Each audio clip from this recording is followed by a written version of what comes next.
ओमकार जी नमस्कार, बहुत स्वागत है आपका। नमस्कार, याद करने के लिए बहुत धन्यवाद। सर 22 जुलाई को बजट सत्र शुरू होने जा रहा है, लेकिन दिमाग में वही सीन आ रहे हैं कि बजट सत्र में भी क्या वही सीन देखने को मिलेगा जैसा कि देश ने, दुनिया ने संसद के विशेष सेशन के दौरान देखा था। मन दुखी हो गया था उस समय जब प्रधानमंत्री नरेंद्र मोदी राष्ट्रपति को धन्यवाद देते हुए भाषण कर रहे थे, अपनी बात रख रहे थे। राहुल गांधी ने हुटिंग शुरू करवा दी, तो मैं सबसे पहले यही समझना चाहती हूँ कि इस बार भी क्या राहुल के इशारे पर हम वही सब देखेंगे, वही सब उद्दंडता देखेंगे? जिस तरह का पिछले 10 वर्ष का कांग्रेस के नेतृत्व में विपक्ष का रवैया रहा है, 2014 से लेकर के 2024 तक, और अब 2024 में फिर तीसरी बार नरेंद्र मोदी को ही इस देश ने कमान सौंप दी है और इनको रिजेक्ट कर दिया है। तो जो रवैया इनका 10 साल से रहा है, उसमें कोई आमूल-चूल बदलाव हमें देखने को मिलेगा, ऐसा मुझे लगता नहीं है। बजट सत्र हो, राष्ट्रपति का अभिभाषण हो, शीतकालीन सत्र हो, कोई भी सत्र हो, मानसून सत्र हो, इनके रवैये में कोई बदलाव आता नहीं है। बल्कि हम लोगों ने देखा ये है कि कभी पेगासस के मुद्दे को लेकर के, कभी हिंडनबर्ग की रिपोर्ट को लेकर के, कभी राफेल को लेकर के, कभी मणिपुर को लेकर के, किसी न किसी मुद्दे पर इनको पार्लियामेंट के सेशन को वॉश आउट करना ही होता है। और जो शुरू के 10, 12, 15 दिन होते हैं, वो केवल हंगामे और डिस्टर्बेंस में ही बीतते हैं। तो ये तो देश के लोगों को सोचना है अल्टीमेटली कि साहब आप कैसी पॉलिटिकल पार्टियों को स्ट्रेंथन कर रहे हैं, मजबूत कर रहे हैं, कैसे लोगों को वोट दे रहे हैं। पार्लियामेंट की जो कुल मिलाकर के कार्रवाई है, उस पर 1 मिनट में ही लाखों रुपए का खर्च होता है और ये सब जनता के टैक्स का पैसा है, जनता की गाढ़ी कमाई का पैसा है। जिस पार्लियामेंट में देश के समक्ष उत्पन्न अहम मुद्दों पर एक सार्थक डिस्कशन होना चाहिए, उस पार्लियामेंट को अगर आप राजनीति का अखाड़ा बना दें, हंगामे और सिर्फ हंगामे, वॉकआउट, और अगर देश का नेता यानी प्राइम मिनिस्टर बोल रहा है तो उसका भी कोई लिहाज नहीं करना। मैं तो बहुत लंबे समय से चूंकि पार्लियामेंट को कवर करता रहा हूं, मैं वहां जाता रहा हूं, प्रेस दीर्घा में बैठ करके कार्रवाइयां मैंने देखी हैं। अटल बिहारी वाजपेयी जब प्रधानमंत्री थे तभी मैं लोकसभा को कवर करता था। उस समय एक लिहाज होता था, प्राइम मिनिस्टर बोल रहे हैं तो फिर प्राइम मिनिस्टर ही बोल रहे हैं। विपक्षी दीर्घाएं जो है वो एकदम पिन ड्रॉप साइलेंस की मुद्रा में रहती थी। और अगर कोई नेता प्रतिपक्ष या उस समय 2-3 पूर्व प्रधानमंत्री भी सदन में हुआ करते थे, उनमें अगर कोई खड़ा हो जाता है तो फिर अटल जी को हमने बैठते हुए और सम्मान पूर्वक उनकी बात पूरी होने तक चुपचाप बैठे रहते हुए देखा है। हमने वो दौर भी देखा है जब सोमनाथ चटर्जी से लेकर के मधुलिमे, मधु दंडवते और तमाम जो जिनको कहते हैं लीजेंड्स जो थे उस समय के, और जो बहुत तैयारियों के साथ सदन में आते थे, किसी विषय पर अगर बोलना होता था, चंद्रशेखर से लेकर के तमाम लोग ऐसे नाम मैं गिना सकता हूं, जिनको जब हम बाहर एक प्याली चाय पी रहे होते थे और हमें पता लगता था कि चंद्रशेखर का भाषण शुरू हो गया है या सोमनाथ दा का भाषण शुरू हो गया या इंद्रजीत गुप्ता बोल रहे हैं, जितने भी दिग्गज थे उस समय, मधुलिमे, मधु दंडवते, उनके अगर भाषण हो रहे हैं, अटल जी का हो रहा है, तो हम लोग वो चाय वहीं छोड़ करके और सदन में पहुंच जाते थे और उनके भाषण सुनते थे बैठ करके।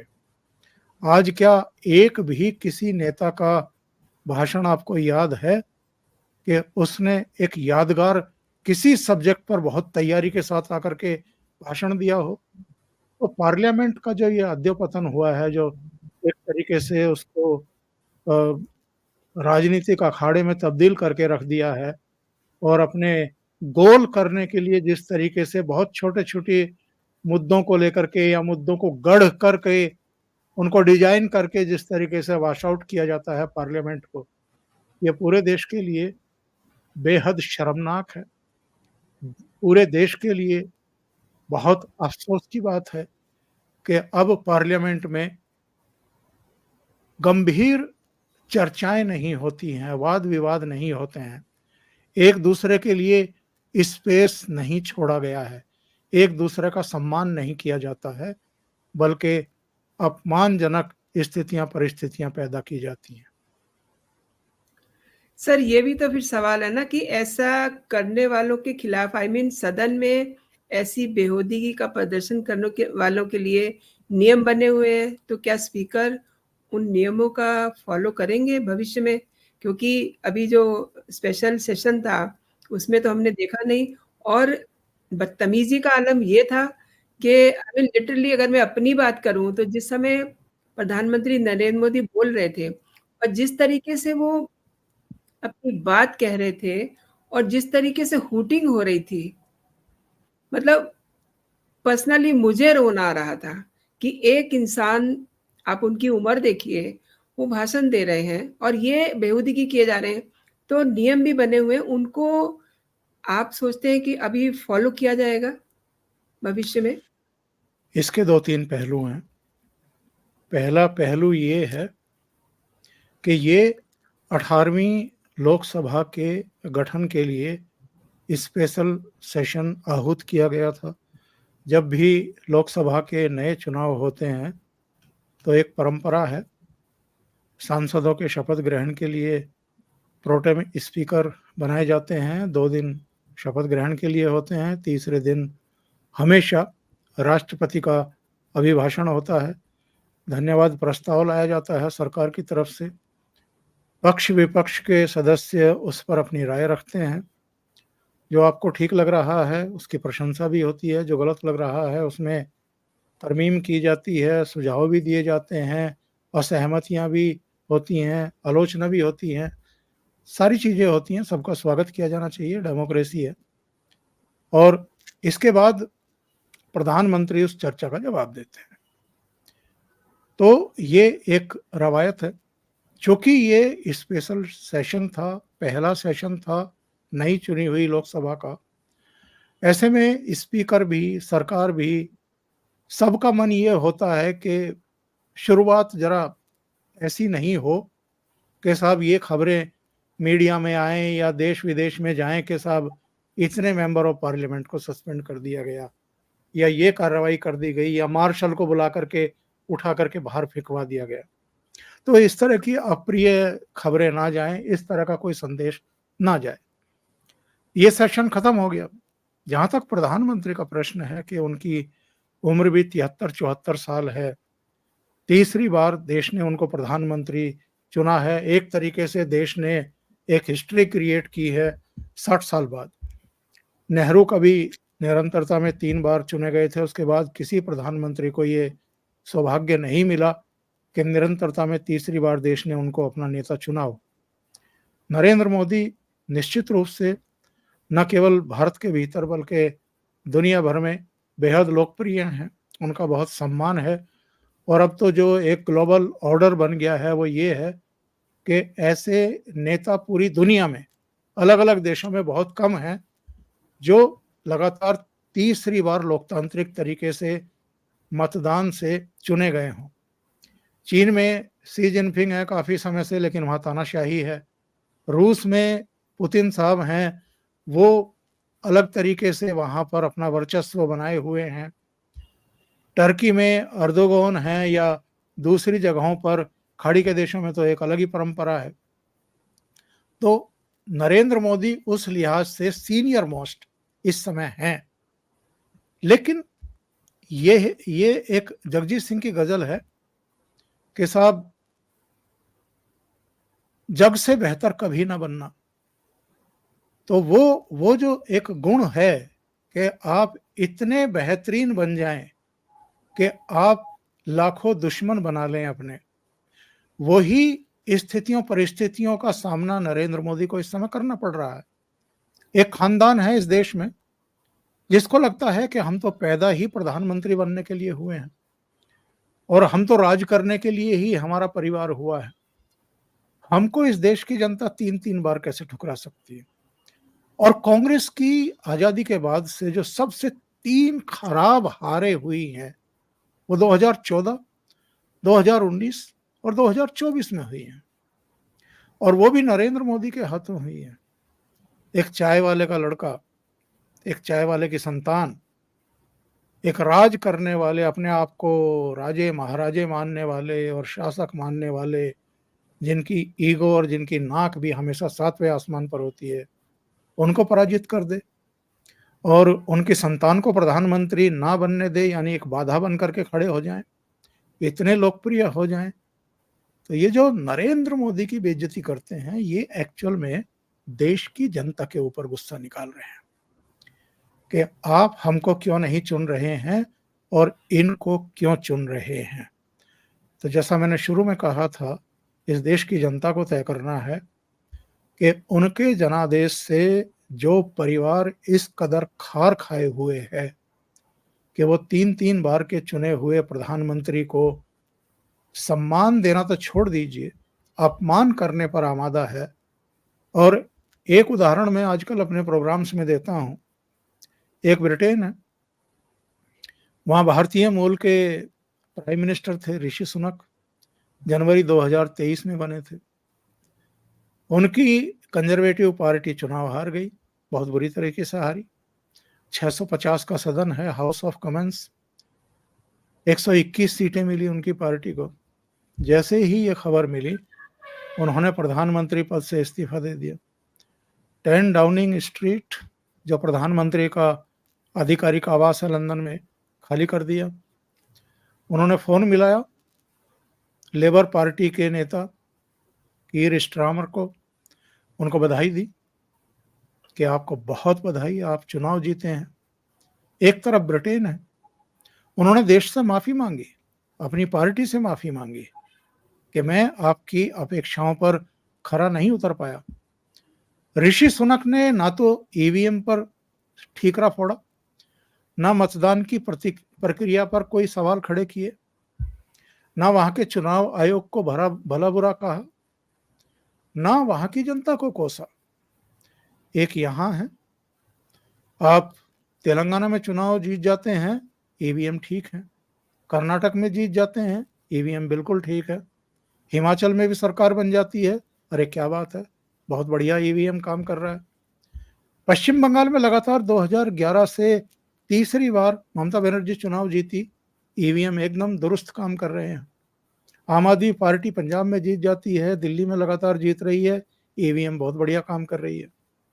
लेकिन अगर भारतीय जनता पार्टी जीत जाए किसी राज्य में, अगर केंद्र में नरेंद्र मोदी जीत जाए, तो चुनाव परिणामों से पहले ही कांग्रेस पार्टी अपने कार्यकर्ताओं और नेताओं से कहती है कि जो जिला स्तर के मुख्यालय हैं, कार्यालय हैं, वहां इकट्ठा हो जाओ, जो प्रदेश मुख्यालय हैं वहां इकट्ठा हो जाओ।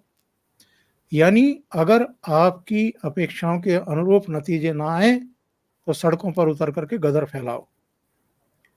तो ये जो अराजकता है, ये देश की जनता को देखना है, ये उनको देखना है कि जो डेमोक्रेसी में विश्वास नहीं कर रहे हैं, जो चुनाव आयोग की छवि को मलिन कर रहे हैं, जो हमारी न्यायिक व्यवस्था है उसको अंडरमाइन कर रहे हैं, उस पर तोहमतें लगाते हैं, जो विदेशों में जाकर के ये कहते हैं कि हमें पार्लियामेंट में बोलने नहीं दिया जाता, हमारे माइक बंद कर दिए जाते हैं, जो मीडिया के बारे में दुष्प्रचार करते हैं, जो मीडिया कर्मियों के साथ दुर्व्यवहार करते हैं, जो उनकी जातियां पूछते हैं, उनके प्रति देश की जनता को सोचना है कि आप अभी भी अगर 14 करोड़ वोट उनको दे रहे हैं तो क्यों दे रहे हैं। ये मेरे पास लिस्ट है, मैं बता देता हूं। बीजेपी को 24 करोड़ वोट मिले हैं 2024 में, कांग्रेस पार्टी को 14 करोड़ वोट मिले हैं, यानी बीजेपी को 24, इनको 14 करोड़, समाजवादी पार्टी को 3 करोड़, टीएमसी को 3 करोड़, टीडीपी को 1 करोड़ 27 लाख, जेडीयू को 80 लाख, आम आदमी पार्टी को 71 लाख। तो आप 14 करोड़ इनको ये जो इनाम के स्वरूप दे रहे हैं, ये क्यों दे रहे हैं? कौन सी काबिलियत आपको राहुल गांधी में दिखाई देती है, या कांग्रेस पार्टी ने ऐसा कौन सा सकारात्मक काम किया है इस देश की पब्लिक के लिए, और कौन से लोकतांत्रिक उच्च मानदंडों की स्थापना की है कि आप अभी भी उन पर इतने मेहरबान हैं? आपने सर बहुत बड़ी बात की है, लेकिन मैं उस सवाल को नहीं छोड़ सकती जिसमें राहुल गांधी चित्र दिखा रहे हैं, चित्र प्रदर्शित कर रहे हैं, लेकिन उस समय राहुल गांधी का जो जेस्चर था वो बहुत अहंकारी व्यक्ति की तरह था। प्रधानमंत्री ने उन्हें टोकने की कोशिश की, लेकिन उन्होंने उनको भी इग्नोर किया एक तरह से। प्रोटोकॉल की कोई चिंता नहीं, प्रधानमंत्री की उम्र का कोई लिहाज नहीं, एक तरह से स्पीकर का भी अपमान। तो आपको नहीं लगता कि ये प्रधानमंत्री नरेंद्र मोदी और स्पीकर को एक पर्सनली अटैक कर रहे हैं, अपमानित कर रहे हैं? Do you think so? मैंने अभी कुछ समय पहले एक प्रोग्राम में बताया है दर्शकों को, वो मैं आपके चैनल पर भी बता देता हूँ। जी। ये 2014 में, 2019 में, 2024 में 3 लोकसभा चुनाव बहुत बुरी तरह हार चुके हैं। ये हिमाचल प्रदेश का चुनाव 2017 में हार चुके, ये मध्य प्रदेश के चुनाव 2013, 2023 में हार चुके, ये उत्तराखंड का चुनाव 2017, 2022 में हार चुके, उत्तर प्रदेश के चुनाव 17 और 22 में हार चुके, राजस्थान का विधानसभा चुनाव 2013 और 2023 में हार चुके, गुजरात का चुनाव 2017 में भी हारे, 2022 में भी हारे, छत्तीसगढ़ का चुनाव 2013, 2023 में हारे, बिहार का चुनाव 2015, 2020 में हारे, झारखंड का चुनाव 2014 में हारे, सिक्किम के चुनाव 14, 19 में हारे, असम का चुनाव 2016, 2021 में हारे, अरुणाचल का चुनाव 2019 में हारे, नागालैंड का चुनाव 2013, 2018, 2023 में हारे, मणिपुर का चुनाव 2022 में हारे, मिजोरम का चुनाव 2018 में हारे, त्रिपुरा के चुनाव लगातार 3 2013, 2018, 2023 में हारे, मेघालय का चुनाव 2023 में हारे, बंगाल का चुनाव 2016, 2021 में हारे, और महाराष्ट्र में 2014, 2019 दोनों चुनाव हारे, उड़ीसा में 2014 में भी हारे, 2019 में भी हारे, 2024 में भी हार रहे। इसी तरीके से गोवा में 2017, 2022 में हारे, कर्नाटक में 2018 में हारे, तेलंगाना में 2018 में हारे, आंध्र प्रदेश में 2014, 2019 और अभी जो चुनाव हुए जिसमें टीडीपी वहाँ सरकार बनाने में कामयाब हुई, 2014, 24 में भी हारे। तमिलनाडु में इनकी पार्टी किनारे पर है, 2016, 2021 में हार गए, केरल में 2016, 2021 में हारे, पंजाब में 2022 में बुरी तरह हारे, हरियाणा में 2014, 2019 में हारे। ये तब के चुनाव हैं जब राहुल गांधी ने कांग्रेस पार्टी को टेक ओवर कर लिया था। जो आदमी अपने कार्यकाल में, अपनी लीडरशिप में अपनी पार्टी को 55 से 60 चुनाव हरवा चुके हैं, उनका कॉन्फिडेंस लेवल अगर आप लोकसभा के अंदर इतना देख रहे, आप कल्पना कर सकते हैं कि वो कोई सामान्य प्राणी तो है नहीं। असामान्य अवस्था में ही कोई आदमी इतना कॉन्फिडेंस दिखा सकता है, और वो असामान्य परिस्थितियां क्या हैं, असामान्य क्या है, मैं उसको ऑन एयर कहना नहीं चाहता। प्रशांत किशोर ने इनके बारे में एक टिप्पणी की थी। उन्होंने कहा था कि साहब, जो आदमी 55 चुनाव, 56 चुनाव हार गया हो, वो तो या तो घर से बाहर नहीं निकलता, या पार्टी का पद छोड़ देगा कि साहब मेरे बस का नहीं है ये रोग। जो आदमी इतने चुनाव हारने के बाद भी बेशर्मी का चोला ओढ़े हुए है, आंखों में शर्म ही नहीं है, और जो लगातार अपनी पार्टी को विनिंग ट्रैक पर ही डाले हुए हो, और जिसकी ग्लोबल रेटिंग भी जो है हाईएस्ट हो पूरी दुनिया में, जिसने भारत के पासपोर्ट की वैल्यू जो है पूरी दुनिया में बढ़ा दी, जो भारत को 5th लार्जेस्ट इकोनॉमी बना गया, उसके सामने खड़ा होकर के कोई आदमी अगर बेशर्मी में तमाम सीमाएं लांघ रहा है, तो ये कोई सामान्य बात नहीं हो सकती। कोई असामान्य तत्व है जो प्रेरित करता है राहुल गांधी को इस तरह की बेशर्मीपूर्ण हरकत करने के लिए। आप बिल्कुल सही कह रहे हैं। इनके पीछे एक बहुत बड़ा सिस्टम काम कर रहा है, जो आप कहना चाह रहे हैं। अब राहुल गांधी रेलवे स्टेशन पर जाते हैं, देखिए, वहाँ पर 50 लोको पायलट से मुलाकात करते हैं, लेकिन अपने साथ इतनी बड़ी टीम लेके जाते हैं। पहले तो लोगों को ये लगता है कि यहाँ शायद शूटिंग होने जा रही है। बाद में पता चला कि यहाँ तो राहुल गांधी आ रहे हैं, और फिर बाद में सारी बात खुल जाती है सीसीटीवी कैमरे के ज़रिए कि वहाँ पर ये अपना पीआर बढ़ाने के लिए गए हुए थे, रील बना रहे थे। तो इनकी हालत इतनी पतली हो चुकी है कि अब ये इस तरीके के हथकंडे अपनाएँगे सर? इसको कहते हैं साजिशें।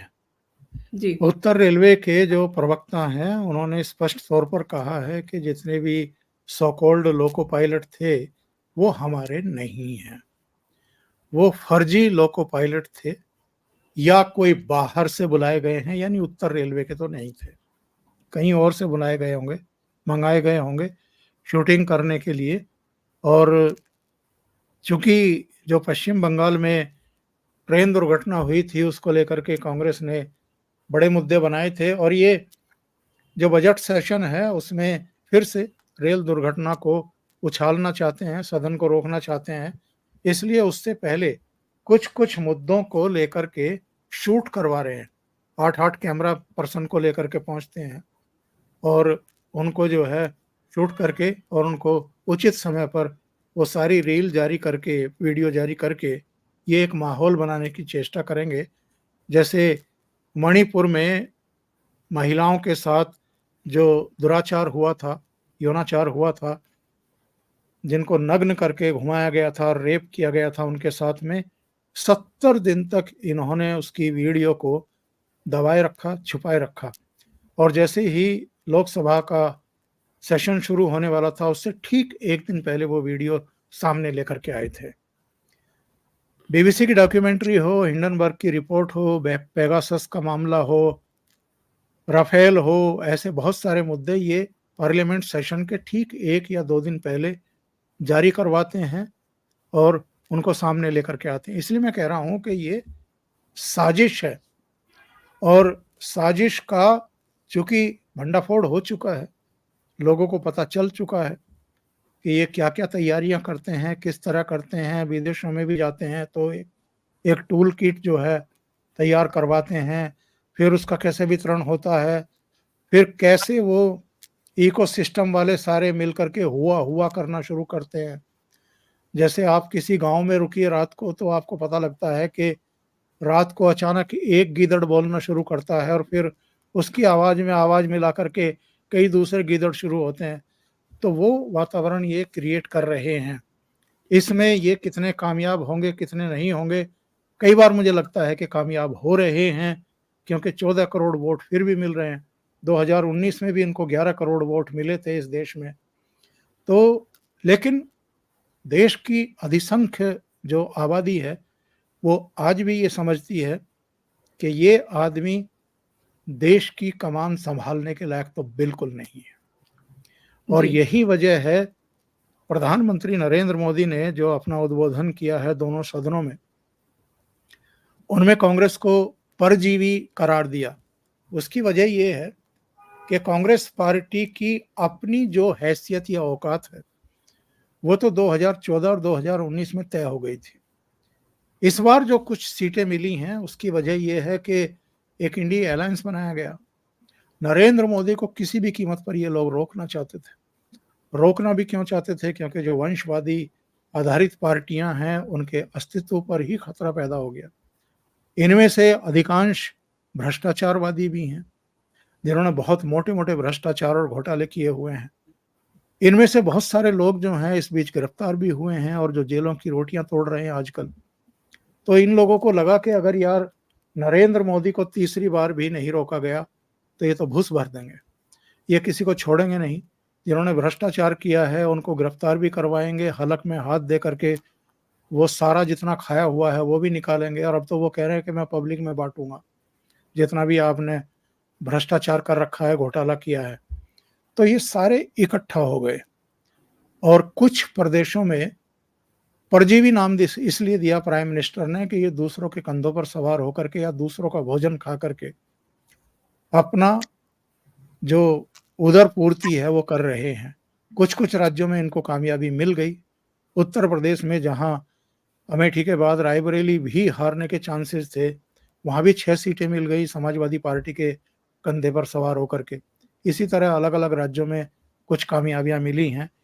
इससे राहुल गांधी का दिमाग और खराब हो गया है और उनको लगता है कि अब तो हम सदन में 99 98 तो अपने बैठे हैं, बाकी टीएमसी के भी हैं, डीएमके के भी हैं, समाजवादी पार्टी के भी हैं, कुछ और दलों के भी हैं, तो हमारी संख्या तो 232 है। नरेंद्र मोदी के साथ तो 300 के आसपास हैं, तो हम जैसा चाहेंगे वैसा करेंगे।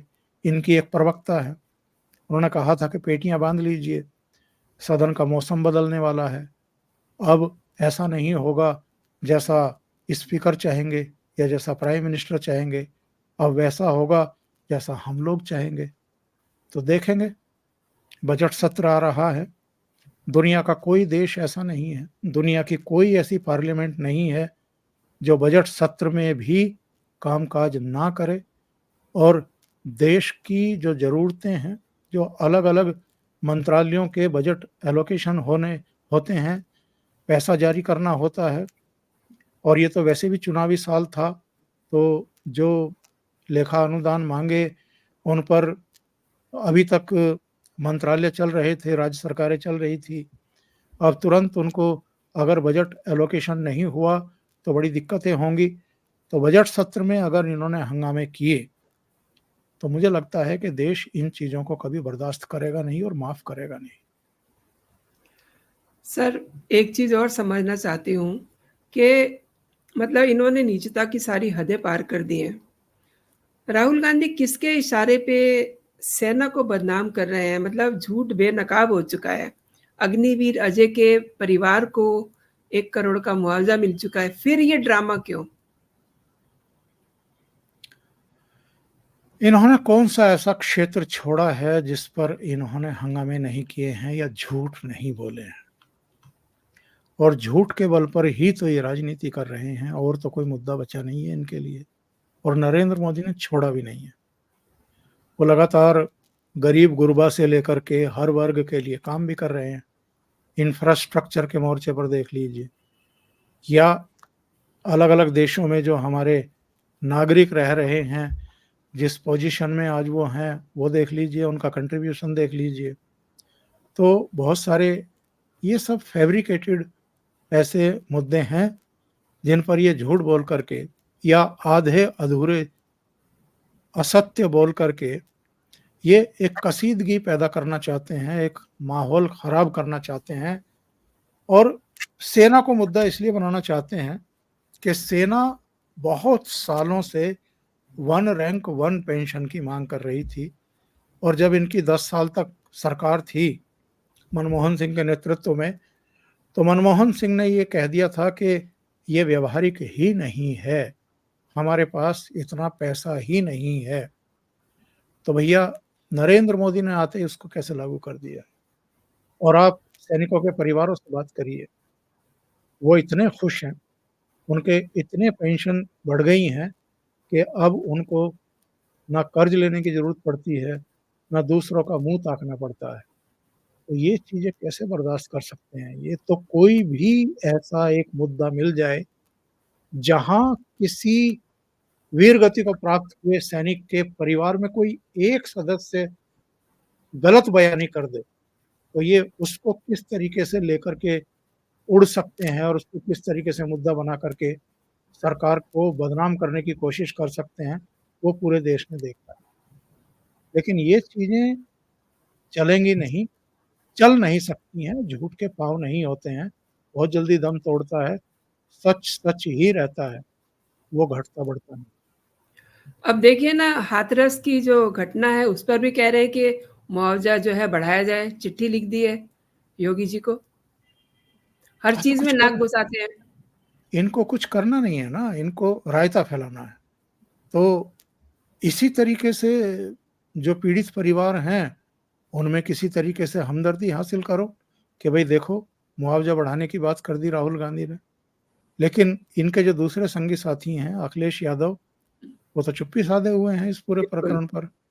उनसे तो कुछ क्यों पूछा ही चुप्पी नहीं। साधे हुए हैं, तो ये भी पूछ लेते अखिलेश जी, यादव से कि आप मुआवज़ा बढ़ाने की माँग क्यों नहीं कर रहे हैं? या आप कोई दूसरी माँग क्यों नहीं कर रहे हैं? वैसे उनके मुँह तो में तो दही जमा हुआ है सर इस समय। योगी आदित्यनाथ एक ऐसा चीफ मिनिस्टर है, जो कोविड काल में भी मुख्यमंत्री आवास में नहीं बैठे थे। हर जिले में जा रहे थे हेलीकॉप्टर लेकर के और अलग-अलग विभागों की समीक्षाएँ कर रहे थे। अभी ये जो दुर्घटना हुई है, बहुत अफ़सोसजनक घटना है। उसी समय जब ये घटना घटी, 3 मंत्रियों को मौके पर भेज दिया। अपने एडीजी को भेज दिया, अपने चीफ सेक्रेटरी को भेज दिया, वहाँ के कमिश्नर को अलर्ट कर दिया। कई आस-पड़ोस के जिलों से जो अस्पताल की व्यवस्था, स्वास्थ्य सेवाएँ हैं, उनको अलर्ट कर दिया। अगले दिन खुद पहुँच गए। हाथरस भी, अलीगढ़ भी, मैनपुरी भी, जहाँ-जहाँ के लोग वहाँ दुर्घटना का शिकार हुए, खुद गए, उनसे बातचीत की, अस्पतालों की व्यवस्थाएँ देखी, मुआवजे की घोषणा कर दी, मुआवजा बँटना भी शुरू हो गया। तो एक ऐसा स्टेट जहाँ दूर-दूर तक 24 बीघे में कांग्रेस का कहीं कोई धान का पौधा भी नहीं उग रहा था, वहाँ इनको 6 सीटें समाजवादी पार्टी के कंधे पे चढ़ कर के मिल गई है। अब इनको लगता है कि यार, जहाँ विधानसभा चुनाव में भी केवल 2 सीटें मिली थी और 2.5% वोट शेयर मिला था, वहाँ समाजवादी पार्टी की कृपा ही से ही सही आगे बढ़ने का एक रास्ता दिखाई दे रहा है, एक रोशनी दिखाई दे रही है। तो इसलिए राजनीति कर रहे हैं। ये राजनीति इस प्रदेश में कितनी सिरे चढ़ेगी, ये तो आने वाला भविष्य बताएगा। Sir end of this show एक चीज़ और जानना चाहती हूँ। इनको 2 डिजिट्स में सीटें मिली हैं यानी कि 99 और अब ये देखिए लोकसभा में नेता प्रतिपक्ष हो गए और ज़िम्मेदारी सँभालने के बाद से ऐसा लग रहा है जैसे कि मतलब ज़्यादा ही कुछ फुदक रहे हैं। अब कह रहे हैं कि अयोध्या की तरह गुजरात में भी बीजेपी को हराएँगे, तो मतलब ये कौन-सा गणित लगा रहे हैं? पिछला इतिहास तो कुछ और ही कहता है। गुजरात में 2014 में 0 सीट, 2019 में 0 सीट, 2024 में 1 सीट। सारी की सारी सीटें गुजरात 26 की 26 सीटें नरेंद्र मोदी और अमित शाह की झोली में डालते आए हैं। जी, 2017, 2022 दोनों में राहुल गांधी ने दावे किए कि गुजरात जीतेंगे। गुजरात की जनता ने बता दिया, इनकी जगह दिखा दी। अभी अगले विधानसभा चुनाव 2027 में है, अभी 3 साढ़े 3 साल बाकी है। अभी से कहना शुरू कर दिया, सदन के भीतर भी और सदन के बाहर भी, गुजरात में हरा करके दिखा देंगे। तो मुंह के सामने बहुत बड़ा मैदान है। अभिव्यक्ति की स्वतंत्रता भी इस देश में है। आप जो चाहे वो कह सकते हैं, जो चाहे आप बक भी सकते हैं, लेकिन देश की जनता को तय करना होता है कि किसको कहाँ रखना है। गुजरात में ये नरेंद्र मोदी को हराने की बात कर रहे हैं।